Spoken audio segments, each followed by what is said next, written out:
Hi pedal friends, welcome back to part 2 of this exploration of Chase Bliss's multi-effect pedal Lost and Found. I made part 1 of this video a few weeks ago. Thanks so much to the people who watched, liked, commented, etc. regarding that video. Y'all are very kind and it is appreciated. During that video, I did an exploration of the first 6 algorithms on Lost and Found, of which there are 12. By default, the first 6 algorithms are on the left side of the pedal, and algorithms 7 through 12 are on the right side. Let's have a look at those right side algorithms. As on the left side, there are 3 categories which you select with this toggle switch, and then you choose between the 2 FX algorithms in that category by using the modify knob.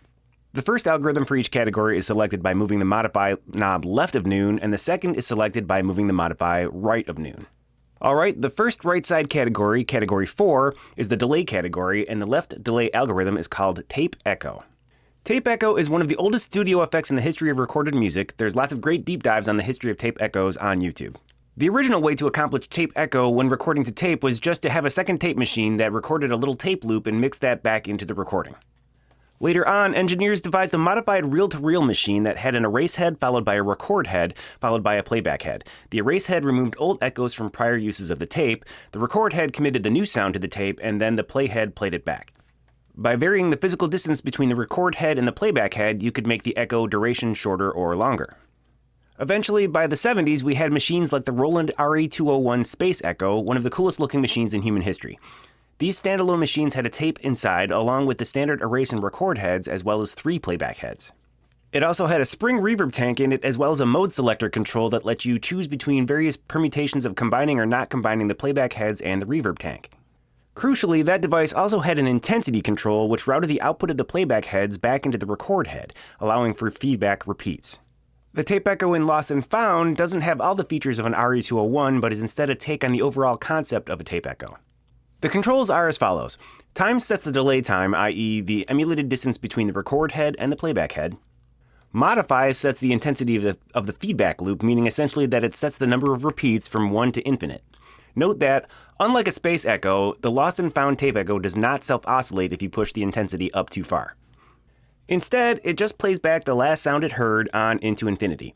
Note that it has the same behavior as the previous delays that we talked about last time, and that if it hears a new sound that is loud enough and goes on long enough, it will ditch its delay buffer and then fill its delay buffer with that new sound.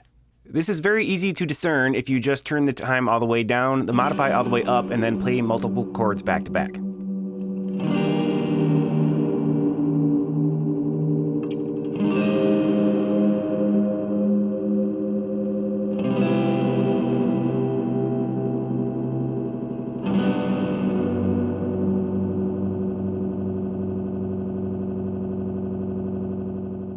This, of course, is not something that's typical for a real tape echo to do, but it is an interesting and useful feature.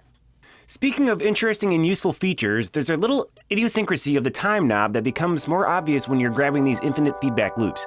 By default, the time control is not a continuously variable control. It moves in musically useful increments, kind of like the intervals on a thirming pedal or the clock intervals on a mood. This is true of all of the delays on Lost and Found, not just tape echo. Slow verb, useful ambience, pitch repeater, and orchestral swell also have this feature.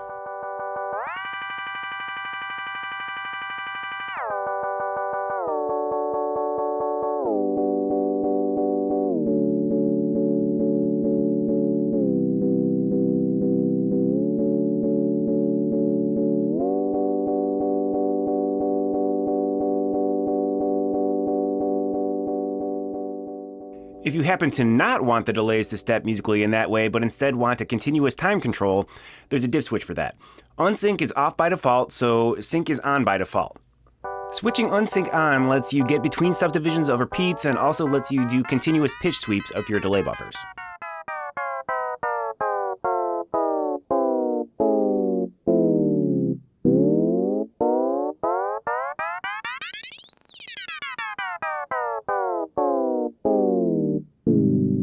Note that if Lost and Found is hearing MIDI clock through its MIDI input, that overrides the unsync dip switch, and it will choose the sync to MIDI clock whether unsync is on or not. The last control for tape echo, the Alt control, is accessed by holding both foot switches and turning the time knob. The Alt control for tape echo governs what they call stability, though in my opinion it should be called instability because it's more stable at the minimum value and less stable at the maximum value. Stability controls the quote-unquote age of the tape in the virtual tape echo machine. Turning it up causes a couple of things to happen. The first is that the virtual tape loses some of its ability to capture the signal, which essentially acts like a high-pass filter. Also, interestingly, because that high-pass filter is in the delay loop, it also makes it so that infinite delay loops eventually are filtered away. The second thing stability does is that it introduces what the manual refers to as warble, which is a simulation of the tape moving through unreliable hardware. It's similar to the wow feature on a gen loss pedal or on some delay plugins such as the Valhalla delay plugin.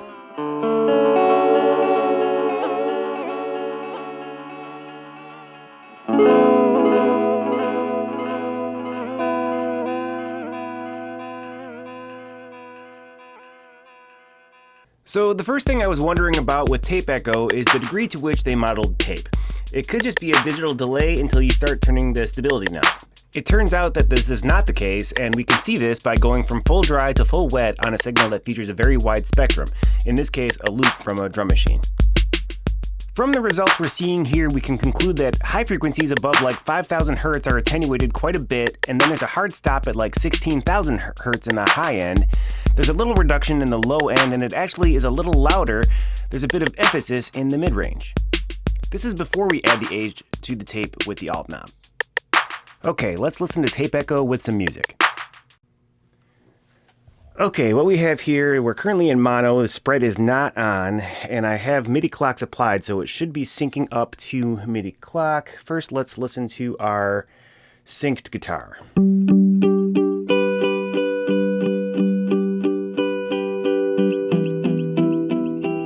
Sync right up, sounds great.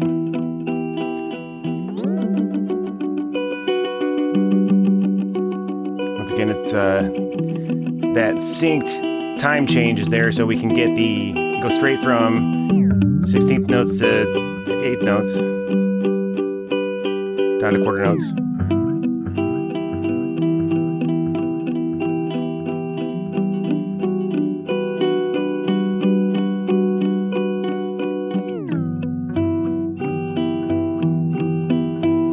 Quite low.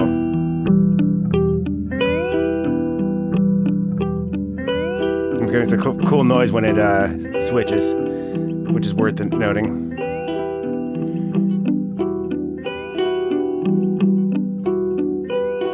I think we're off by like the whole bar right now. Back up to it. And so alt is all the way off right now. If I turn alt up,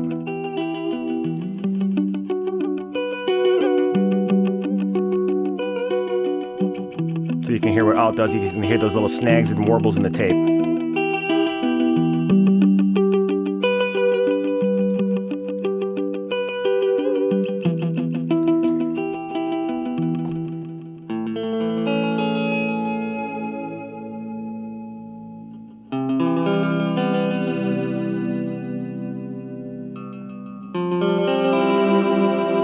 We listened to this already, didn't we?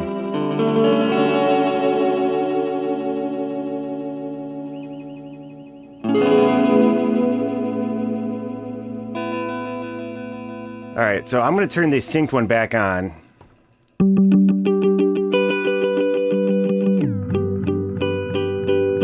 And I'm going to turn spread on now. And the reason why I want to do this is because I want you to hear the difference in tempo. It's rather than just having it go like 1, 2, 3, 4, left, right, it doubles in tempo. It splits it.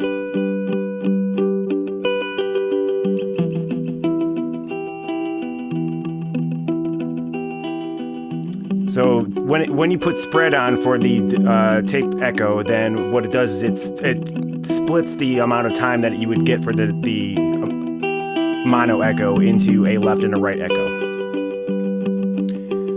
Let's hear how this sounds on the dirty guitar.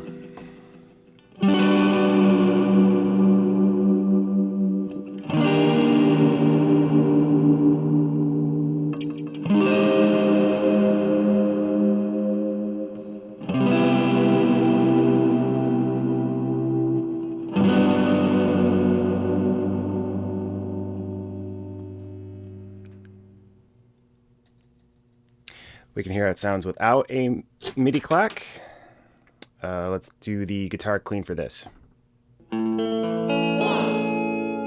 It's very short if you don't have any mid clack.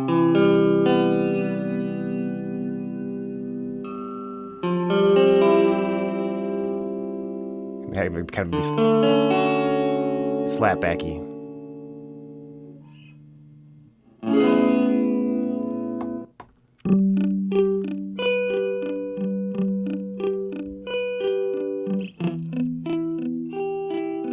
So real short.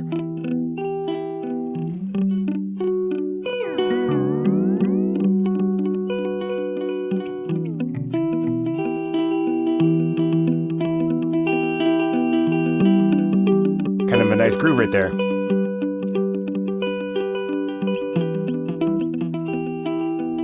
What would this have sounded like if I turned this back to mono?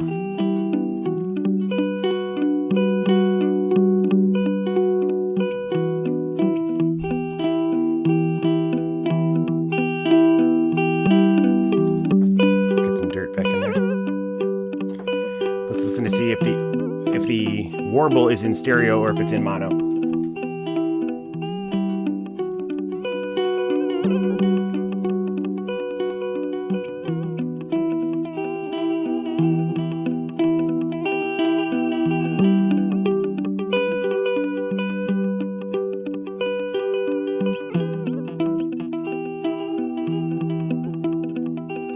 It's definitely stereo. What I'm trying to hear is whether or not, yeah, it's a stereo warble, so you don't necessarily get it on both sides. It's not a copy of each on the other side.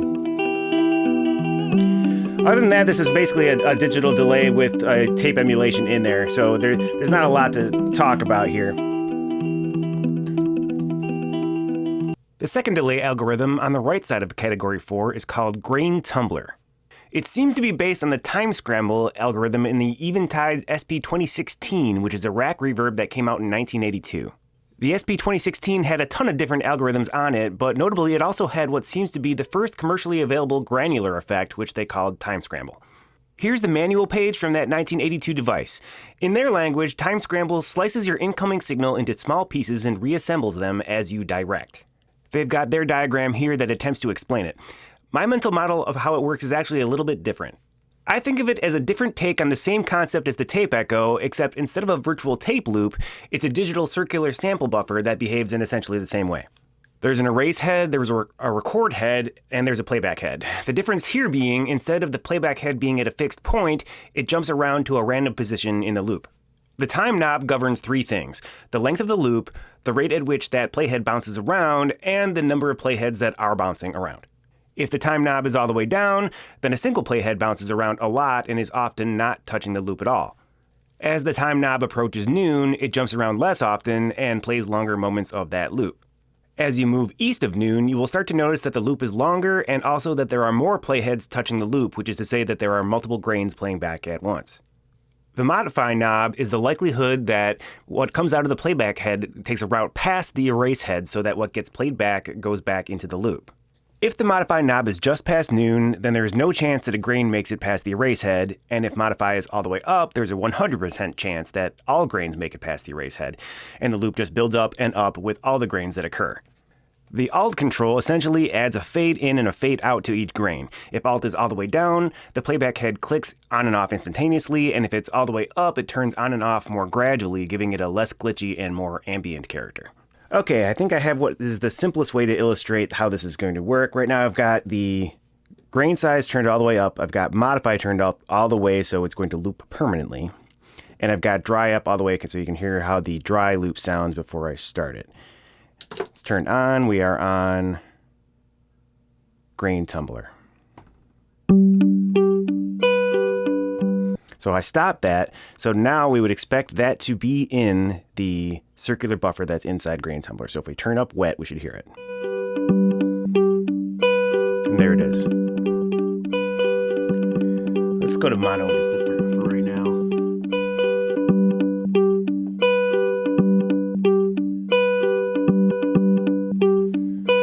Just to simplify things a little bit. So you can see that we are getting the same thing over and over again, and this is a loop. Now if we were to turn the grain size down by turning the time knob down,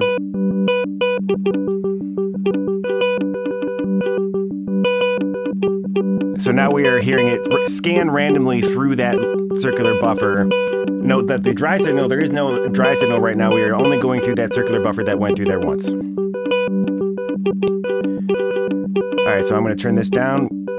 Now we're going to try something else. We're going to try latching it, which behaves a little bit differently, and you're going to see how. So right now, the looping is turned all the way down, and I'm going to, we'll turn that all the way up just so you can hear how it sounds. We're going to go through it one time again.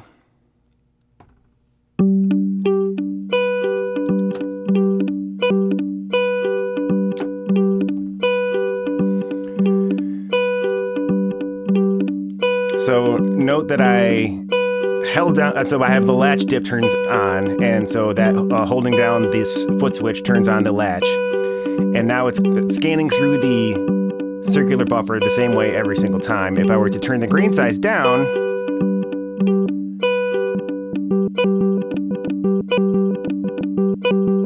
it's no longer random. When you latch, it fixes the circular buffer in place, and it also does not continue to recalculate the grains as it goes through, so the playhead jumps at the same spot every single time.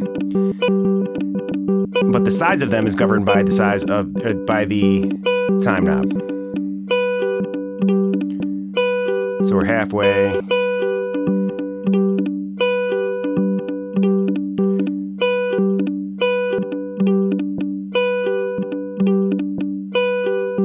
If I unlatch it, then that'll stop. Okay, so let's try a similar thing with a drum loop. We're going to turn this all the way dry so we can hear what the drum loop sounds like. And modify is turned all the way down. I'm going to turn the time all the way up.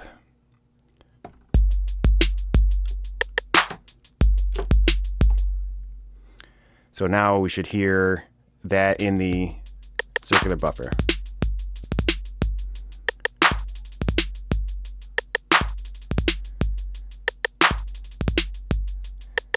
I think I got a little bit of the second bar in there. That's why we're getting the extra hi-hats. Sounds cool though. So now we're getting, because it's latched, it's looping the same way every time, and it'll do that too if I go all the way to the smallest set, although it seems quite random because of the nature of the material.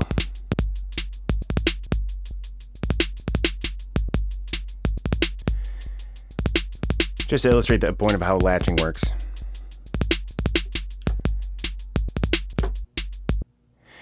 Let's listen to a clean guitar sound, and I'm going to point out something about the loops. Okay, so we are the clean guitar, we're fully wet. Well, I'll start it fully dry. Now let's go up to fully wet.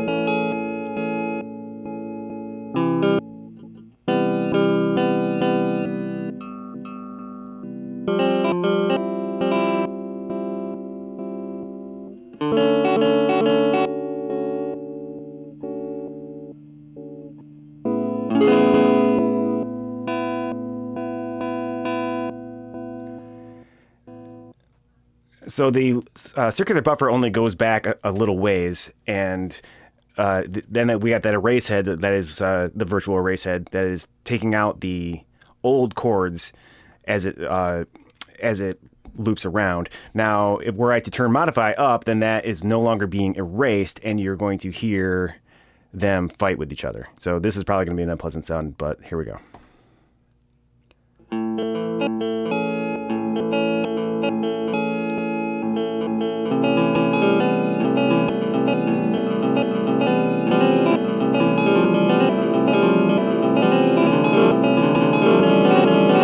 So now they're all combining with each other.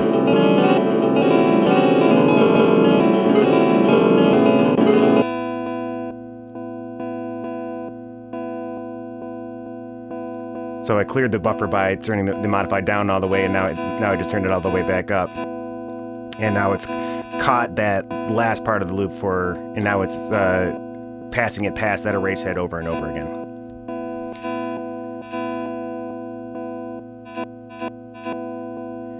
So were you to want to, so I could add a little bit more by adding just a little bit of that first chord in again, and that would probably sound good, right?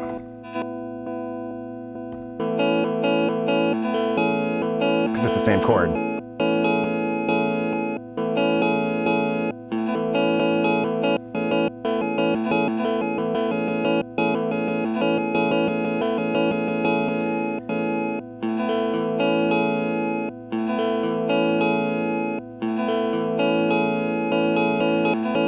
real briefly, let's hear about how spread sounds. Essentially what it does is it adds separate playheads on each side.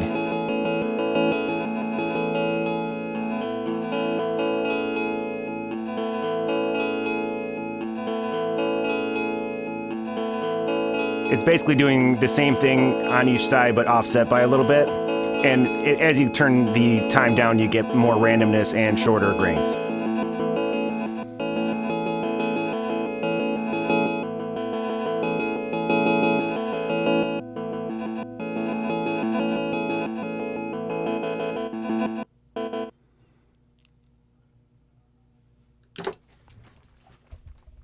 Real briefly, I forgot to show what the Alt button does, or what the Alt knob does, so let's listen to that. We've got the grain size turned all the way down, we've got the modify turned all the way down so that we're not looping, and let's listen to the clean guitar again.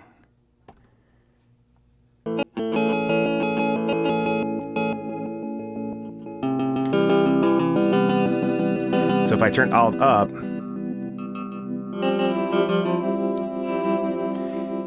instead of getting that glitchy, snappy kind of attack for each note, for each grain, they sort of fade in and fade out. But I'll play it again, and this time I'll turn it up, the grain, or the Alt up, down, so that you can hear.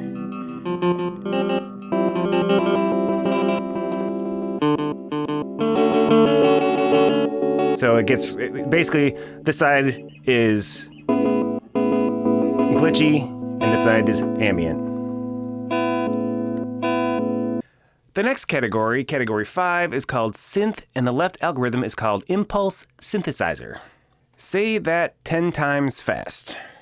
Impulse Synthesizer is a guitar synth similarly based off guitar synth pedals like the Boss SY1, whose string settings sound a lot like the Impulse Synthesizer on Lost and Found. Essentially, this algorithm detects the pitch of the sound at the input and then generates a synth voice to correspond with that pitch. It is able to do this polyphonically, that is to say, with multiple notes at the same time, with some limitations which we can experiment around. The quote-unquote stringiness comes from the fact that it's kind of a phasey pulse-width modulation kind of sound, plus there are multiple oscillators in there, and at least one of them widely modulates away from the center frequency, which gives a synth string type detuning effect. The 3 knobs are as follows. Modify is the brightness of the string sound, where it gets brighter as you get further from noon. Time is portamento, which is the amount of time it takes the synth to glide to a new pitch when a new pitch is detected. And Alt is the attack and release time. This is how long it takes the synth to fade in and out. Note that if the sound at the input goes away before the attack happens, then the attack will not happen. The synth will only trigger while a note is being sustained. Okay, let's listen to the Impulse Synthesizer. I'm going to start with a completely dry signal. We've got modify most of the way down. We've got the portamento or glide time all the way down, and we've got the attack/release time all the way down. Let's listen to this electric piano loop.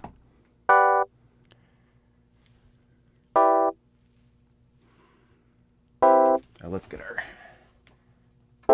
metering looking nice. Let's move this a little bit. There we go. All right, so I'm going to start turning up the Impulse Synthesizer. We're getting some wet signal.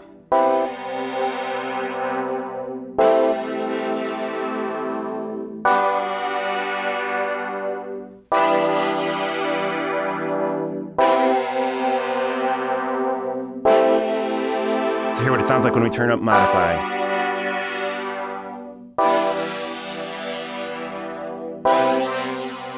It's fizzier.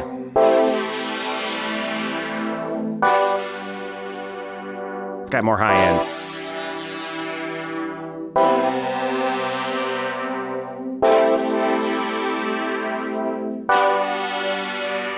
Let's try turning up the portamento.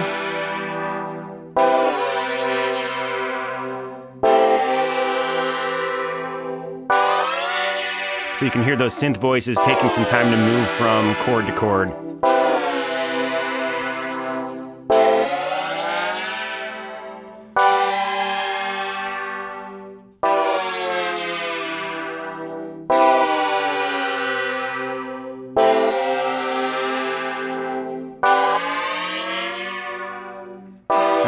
attack and release.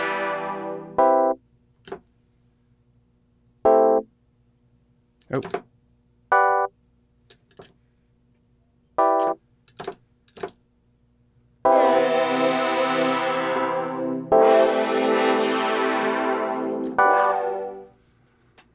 So one thing that I noticed is that the attack/release knob, which is controlled by Alt, if the release time is long, then if the attack time is long, then the release time is short, and if the attack time is short, then the release time is long. So like notice right now that we are taking a little bit of time to fade in. It's easier to see if I make it all the way wet. Then you can see the dry signal on top and the wet signal underneath. So it's pretty short, but also the attack is long and the release is short. If I were to turn the attack back down, the release would be longer.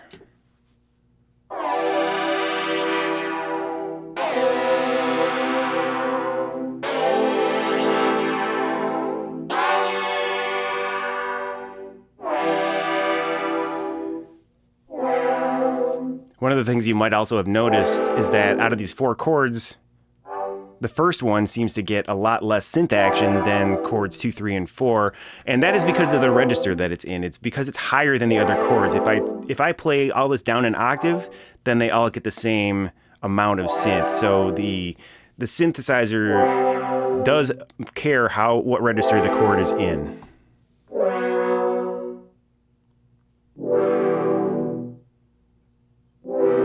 So now because this is down an octave, it's getting, that first chord is getting the entire length of that chord. Let's go back up just because it sounds cooler. Actually, let's stop listening to this for right now. Okay, so the manual recommends that you do play like a block chord all at once to get the synthesizer to behave the way that you might want. So let's hear what it sounds like if you play more of a rolled chord where you don't play all of the notes at once. This is going to be a clean guitar. You've heard it before. It sounds like this.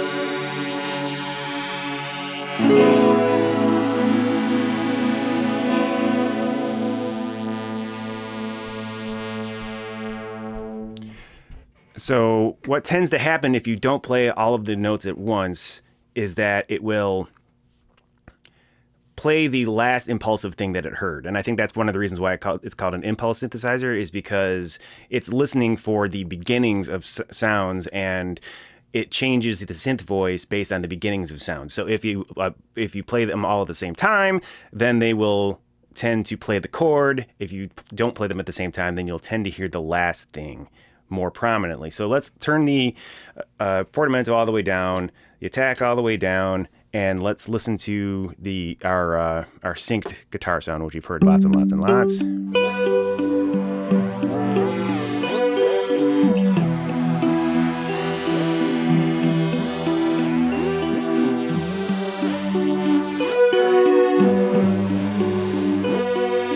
One of the things that really jumps out here is that stringiness that I mentioned before, where it's got one of the oscillators is like going up and down, way in and out of tune with the other synthesizers. That creates that big dramatic string sound, but it also is intonation-wise, it's pretty wild. It's pretty far away from that guitar sound. If I turn the portamento up,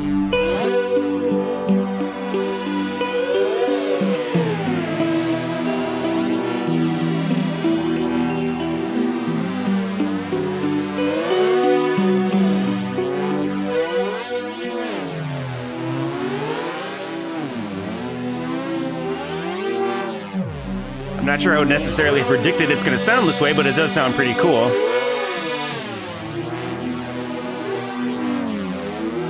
Let's try it with our dirty guitar.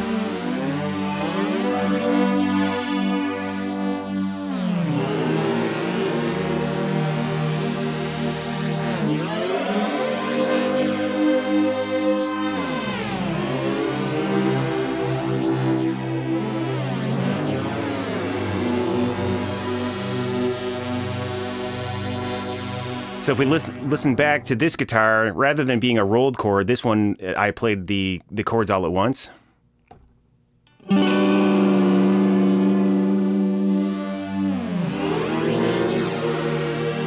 So you do get the chord.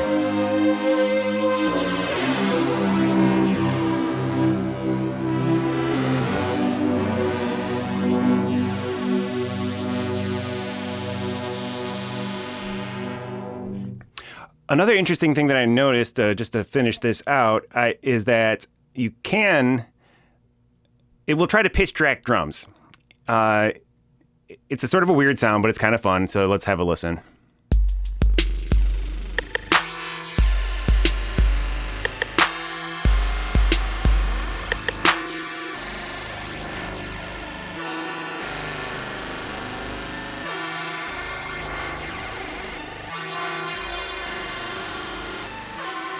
That's not exactly a nice tonal sound, but it could be a really interesting background sound. So this is just like a regular drum loop. If we just have like a snare followed by a click.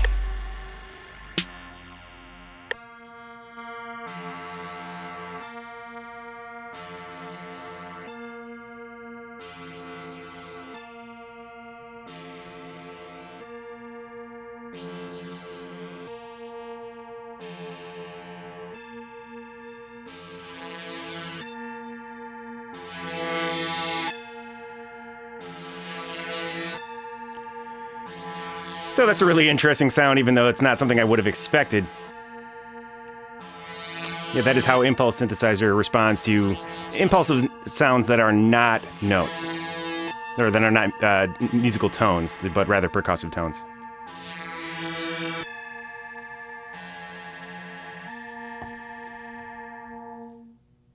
The right side of Category 5 is Sympathetic Resonator. It is described in the manual as a polyphonic pitch-tracking resonator made from a collection of chromatically tuned pipes.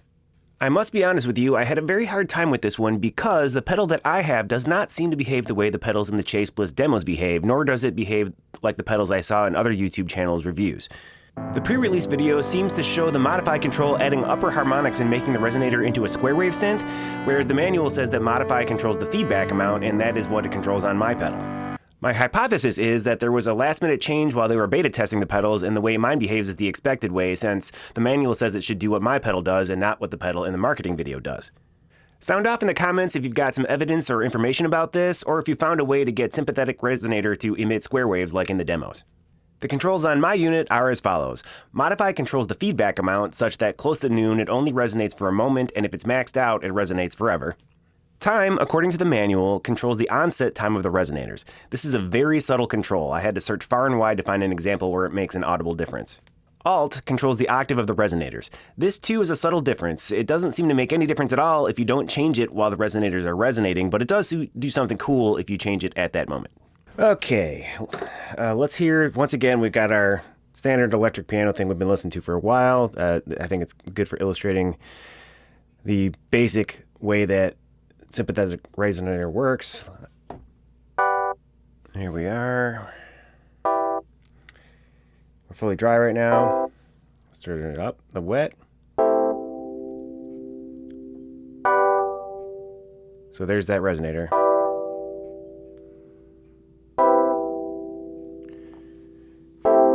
So rather than being like a very sort of dissonant, crazy way of following your playing around the way that the Impulse synth is, this is more of a, it just adds like a sort of a glassy reverb sound to your playing.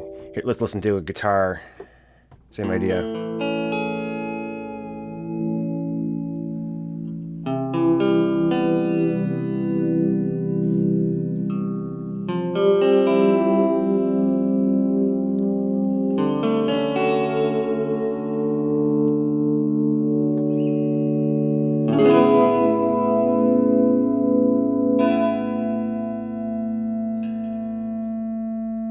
And that'll go on forever, unless I turn this down a little bit.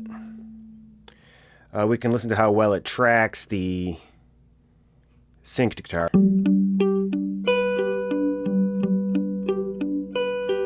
go fully wet. Sounds like sort of a weird room reverb like this.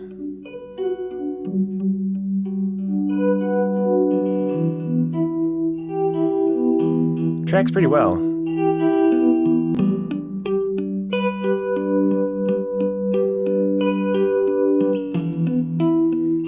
Kind of gives it like a vibraphone feeling, which I guess that's also a set of resonating pipes.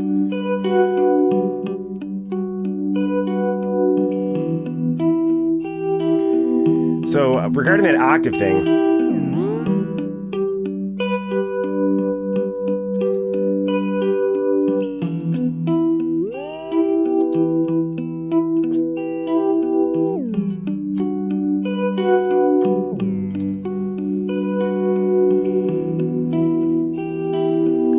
so the difference is pretty subtle.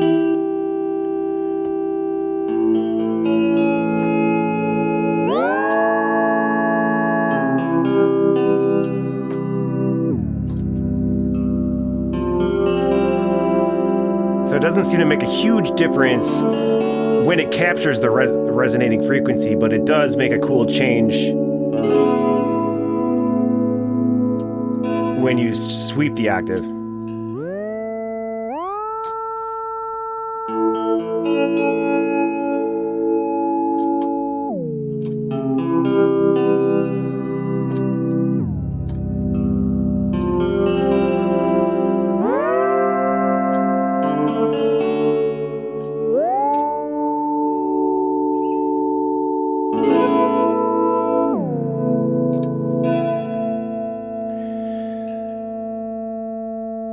So regarding the time, I had a real hard time finding any way to get the time to do anything that I could notice. The easiest way I could tell that it was doing something was by going along with a drum loop, which sounds like this.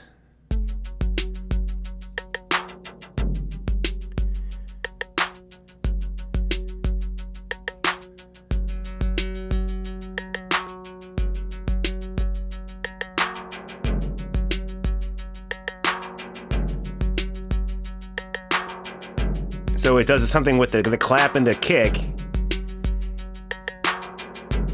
If the time is all the way down.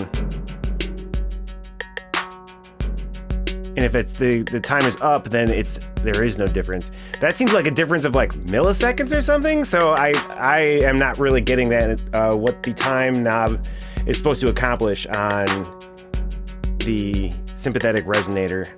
So I apologize for those of you who are hoping for good explanations from this video, and I don't really have a very good explanation for this particular knob. If anybody has good information about this knob, please feel free to sound off in the comments.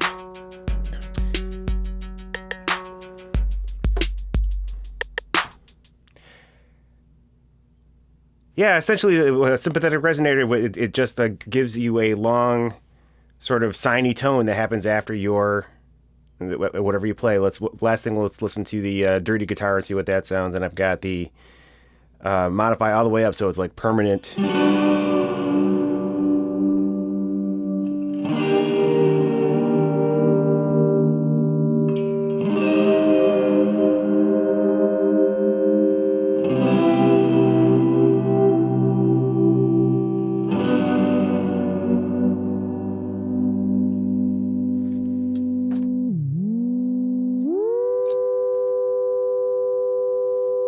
Our last category, category 6, and can you believe we've made it to the last category? It's called the Bend category, and on the left side of Bend is Ensemble Expander. Ensemble Expander is said to be a tribute to early rack choruses such as the Roland Dimension D and the Diatronix CS5. It is a chorus effect that can be dialed in to either be a chorus effect or an ensemble chorus effect. What is the difference between these? Based on my research, and if I understand that research correctly, a chorus effect typically splits a signal in two and then uses an LFO to modulate the pitch of one of those copies and then merges them back together. An ensemble effect makes multiple copies and merges them back together. Ensemble Expander lets you select from 2 voices up to 8 voices via the Alt knob, so technically at 2 voices it's a chorus effect, and as you select more it becomes an ensemble effect. Time governs the speed of the LFO that modulates the copied voices, and Modify governs the depth of that modulation. Note, the modulation depth seems to be somewhat divided as the number of voices goes up, so the modulation depth is deeper at a low number of voices and shallower at a high number of voices. At the extreme ends of modulation, we're in a pretty silly place no matter how many voices are selected in any case. Okay, let's do this with a test tone first. Let's see what we can conclude from that. We're listening to a square wave. Right now we are totally dry. I've got a single voice. We're going at the lowest LFO speed and a very small LFO depth. Now I'm going to turn up the wet.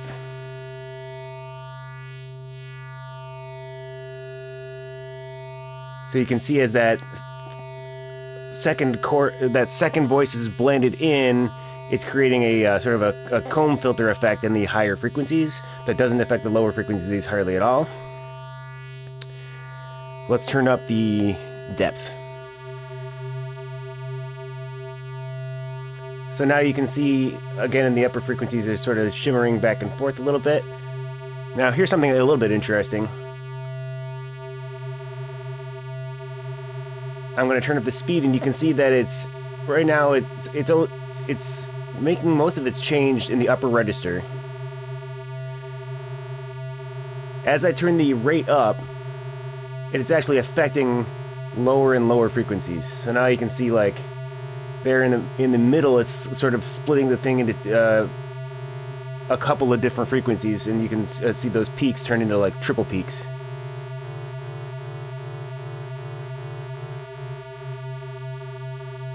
So it seems like the depth is actually, in a way, the depth and the speed are interrelated.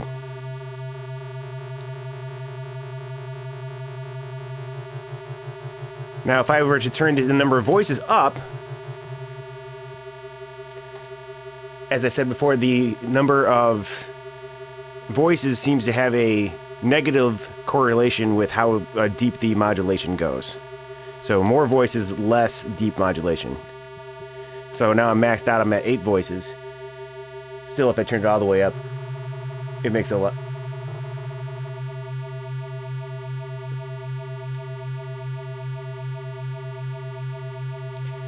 But now if I were to turn the number of voices back down, you'd see the modulation be going crazy.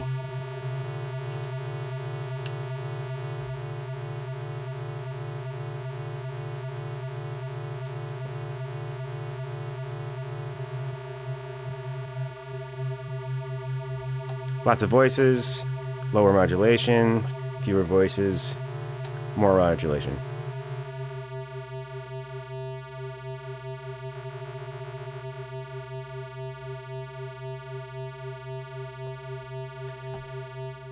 All right, let's try this with some music. So let's go all the way back to dry. We're all the way back to one voice, going slow and not very deep modulation.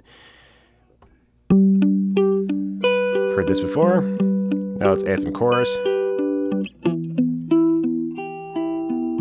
Not a big difference yet.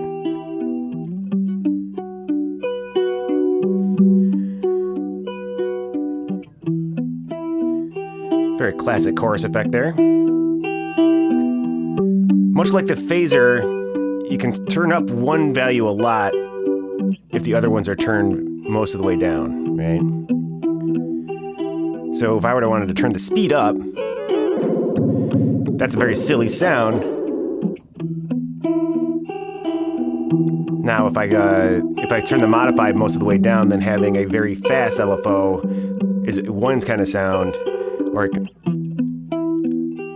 I can turn the speed way down, then turn the modulation up.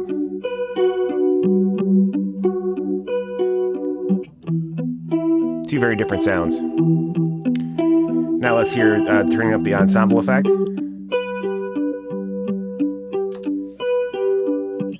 So the effect of the modulation is sort of lessened when there's more voices.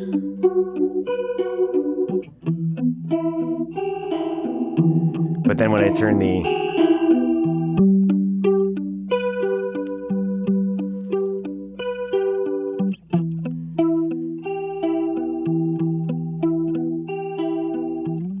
speed up and the modified down, then you still get that sort of quickly whirring effect. Let's hear it in stereo.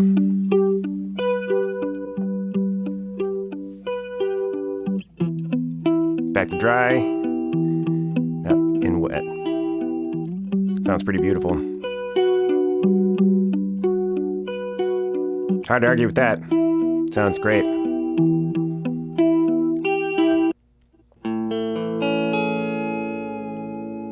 Mixing this in.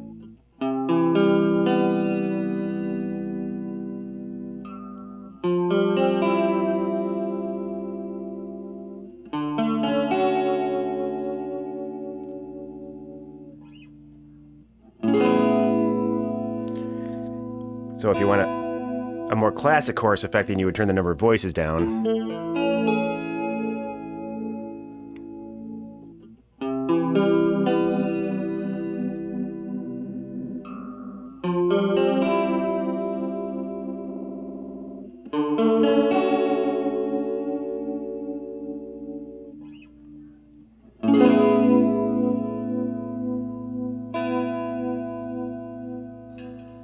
One of the other classic uses for a expander or ensemble style chorus would be for synthesizers, and here is a synthesizer sound from my Alpha Juno.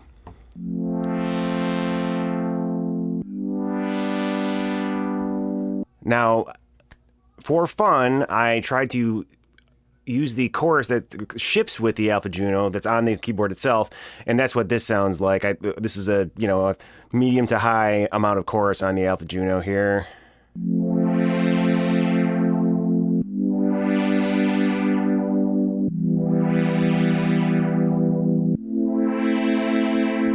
So I've tried to mimic that on the Lost and Found. I think I got pretty close. So what I've got here is the time is about 10 o'clock.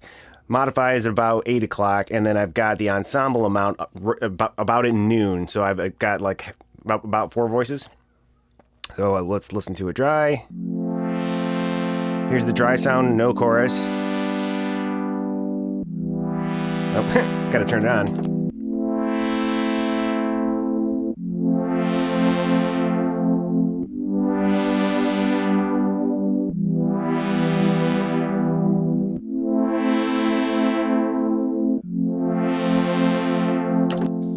So once again, here's the chorus that ships with the real Juno.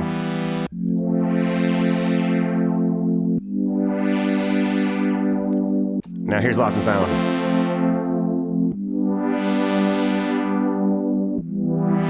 Pretty darn close. And of course, a real Juno doesn't give you a lot of options, but you have you can vary the rate and the mod depth for this one, which is not possible.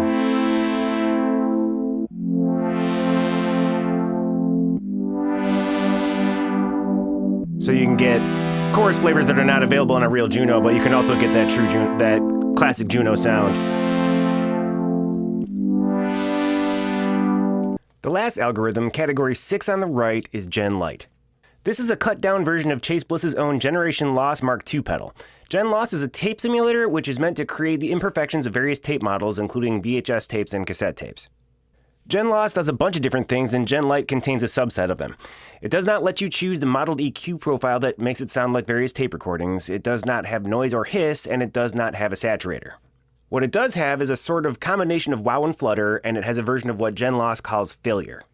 On the Gen Loss pedal, wow is the slow-paced emulation of machine hardware that has gotten misshapen. It's the classic sort of large-scale random pitch modulation that you hear used a lot on chill synthwave records. Flutter is a fast-acting motion where the pitch and volume oscillate up and down very rapidly and is an emulation of a different type of hardware failure. Gen Lite has sort of an in-between modulation that can get up to flutter speeds and most of the way down to wow speeds. Time governs the speed of the modulation, where the minimum value is full flutter and the max value is more like wow. Modify governs the depth of the modulation, i.e. how broken the machine is. And Alt governs the failure amount. This is an emulation of the tape itself being ruined as opposed to the tape machine being ruined. It manifests as quote-unquote crinkles and snags. If you're my age, you probably remember the experience of a cassette getting caught in a machine, and then you needed to thread it out and then use a pencil to wind it back into the cassette housing. That is a situation that the Alt knob emulates. One thing to note, if you want Gen Lite to sound like a tape emulation, you're going to want to go full wet. If you blend any dry signal into Gen Lite, then the dry signal will chorus against the wet signal, and you'll get sort of a random chorus. Similarly, and this is different than on a gen loss pedal, if spread is on, then the flutter modulation is calculated separately for each side of the stereo field. This means that even if you're at full wet, the two sides will chorus against each other and make it sound more like a pseudo-random chorus sound that doesn't sound much like a real tape. Okay, we've got what I think is a wow type setting for Gen Lite. I'm going to listen to the clean electric guitar. Turn it fully wet. Zoom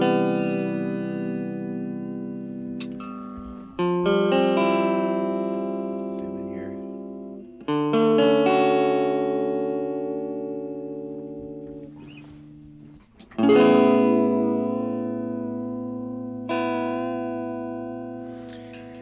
If we were to make it faster by turning this over here and make this a little bit, modify it a little bit harder, then this will be more like a flutter setting. So on the Gen Loss, you can have flutter and wow happening at the same time. Gen Lite, you have to choose between them because you choose which one you want using the speed and the modify notes. So if I were to go back to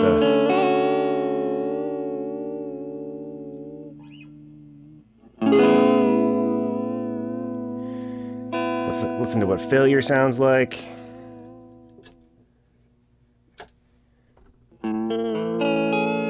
So that's that sound of that crinkling tape. Listen to it on a different sound. Let's go to our synced guitar. We know and love it.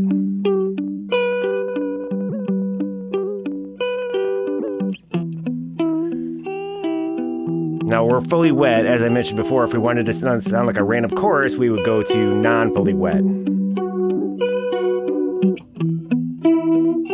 It's certainly not a bad sound. It just doesn't really sound like a tape emulation at that point. If we were to max out modify, it's a very broken sounding tape, especially if we were to turn everything all the way up. This is what everything sounds like all the way up. If you get the speed all the way down and the modify all the way up, then you get this kind of very fluttery sound, which is a nice sound as well. Let's hear what drums sound like this.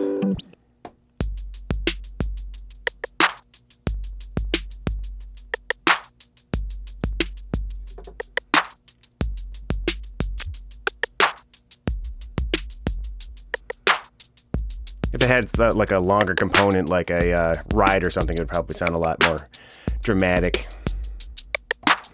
Let's listen to our synthesizer.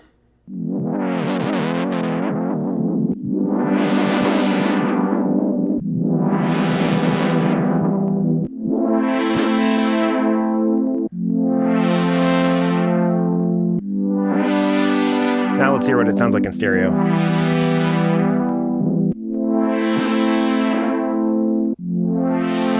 So that's actually pretty impressive sound.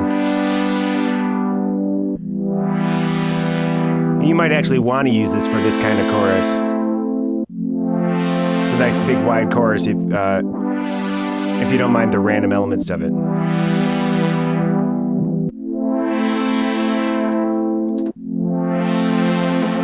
And if I turn crinkle all the way down, then it's just a big wide chorus.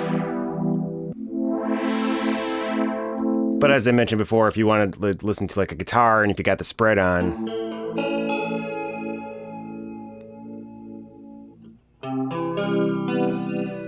it's got a nice vibe to it. It's got a lo-fi vibe to it, but it doesn't really sound like a tape because tapes wouldn't have these snags and wobbles happening at different times on different sides.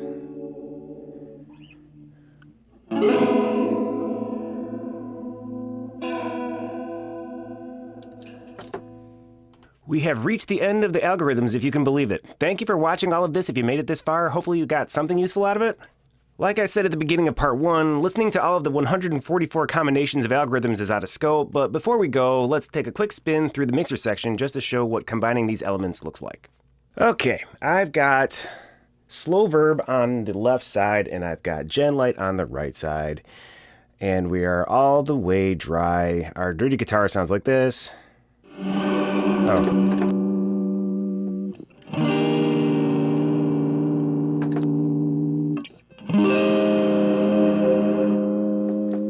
Okay.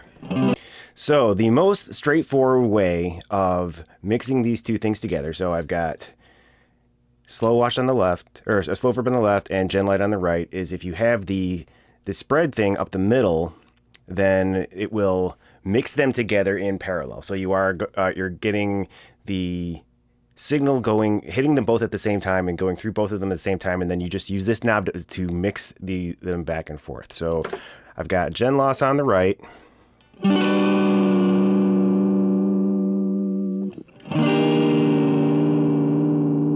Oh, let's get some mix.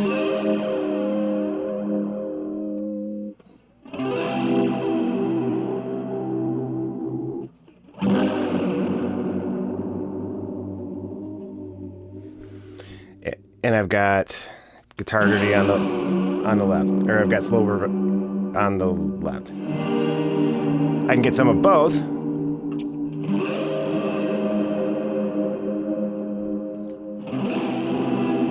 So what we're hearing here is we get the degraded guitar first. We get the dry degraded guitar, and then we get the slow verb of the guitar without the degraded effect.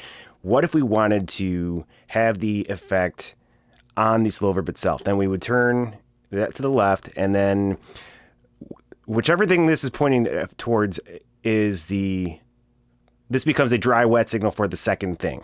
Okay, so this is going to be fully dry, only slow verb when I start, and then I can mix in Gen Lite by pushing it to the right.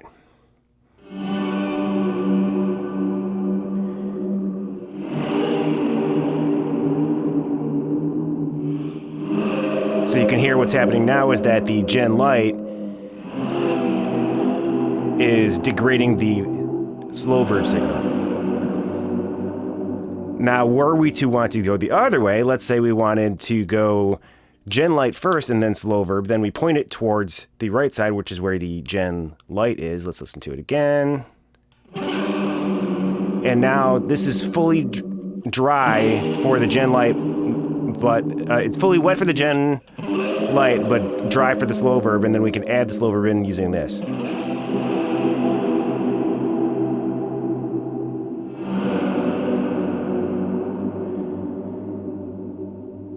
Now, what we wanted to do is we wanted to have the Gen Lite on the guitar, but also here's some of the. How does that work? Let's see. So we want the Gen Lite to be on the slow verb, and we also want it to be on some dry guitar that's coming through. So the way you accomplish that is with spill, and that is the alt for the top knob here. So if we listen to this right now, what we're going to get first is just slow verb.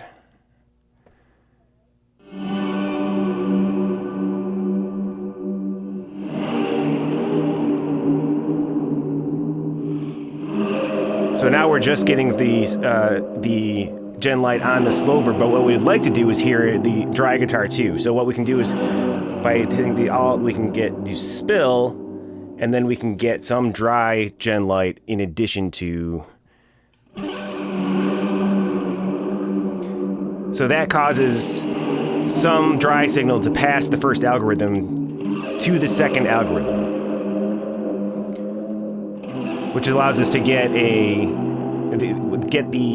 second algorithm to act on both the dry signal and on the stuff coming out of the first algorithm. Okay, that's all I've got for now. Thanks again for watching. Hope you all have a great day.